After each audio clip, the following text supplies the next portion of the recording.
Mariango ninya kwa Mgajwanga wacho ni kidama ka kidama nikech budget mana kaka nwase wacho otenre kod weche magumo tenre kod kwano mar mondo mi japiny obed kod ng'eyo nikech nyaka sani ang'eni molen nitiere budget estimates si wacho ni budget maliekore ni bro bed ka iso bodo chima kawuono mabende jopiny nitiere godo oko kacha gisebedo ka gineno e mbui oko kacha koro budget maliekre ni samore makoro iketne gi tofauti wacho ni pogruok mantiere estimates antene nango dibed ni ema pod wageno ni bro bed ka iso Gimbadi.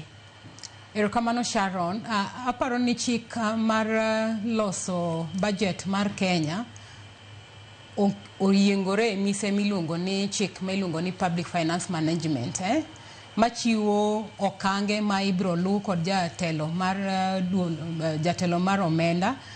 machop kama koro gikone to iwacho ni budget opedhe od bura kaito olose iye kasto iloke chik kaito iluonge ni chik mar omenda kinde ma pod itwake iye no iluonge ni paro mar omenda iluonge ni bill kaito kose lose mopedhe ma oyierruok ni mane kako dhi bedo tiluonge ni act koro en chik mar omenda koro kapod en e bill kato chiko yie mondo mi ji oluosie wachne manyiso ni jatend migawo mar omenda biro nyisowa ni mage kaka wageno mondo wachok pesa kuom jopiny manyiso ni ordinary income wabro choko kuom dul machoko osuru pesa makama ma efuok mawango magi e grants ma wageno yudo kuom jogo ma molungo ni development partners kaito ma e kama wadwa yude fuogni magi e ola mwadhi kao then bang mano kaito koro nyiso ani pesa ni kawa yude to mae kaka wadwa tiyo kode kuom ranyisi wawacho ni budget maiga ni hikomenda ma wawueni en $4.27 $4.27 no pesa ma ibro chok kuom japiny ma en an kod in Sharon gi joma moko en $2.7 kaito modong no gin moko mobro yudo kuom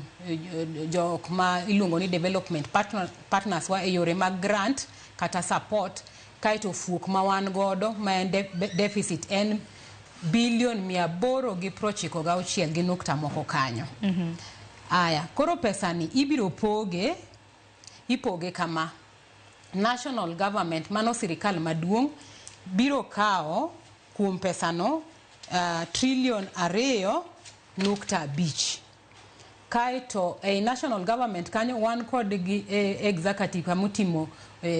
office mar ker kaito wan kod judiciary kamutingo bad migawo mutingne ochungne weche mag chike kaito wan kod parliament ma en bad migawo mochungne weche mag loso chike e pinje e Kenya ka koro gen gidhi yudo executive manyiso ni the presidency yudo $2.4 aito parliament ma en od bura yudo $402.4 aito judiciary oketne kanyo $26.7 consolidated fund manyiso ni pesa me ibro tigodo e chulo gope nikech wang'eyo e kinde ma chien kucho ni piny mar Kenya ni kod gowi ok en piny mar Kenya kende pinje mondo mi chwalruok dongruok sirikende nyaka on gowi koro gowi chutho ma Kenya ni godo sani en $10 nukta moko kanyo ewi $10 nukta moko go pesa moteng e migawo mar budget maiga ni mondo dhi ochul en $1.1 aito wiye kanyo nitiere $200 gi wiye madhine chulo pesa mag jogo ma osewe tich manyiso ni retirees e yor pension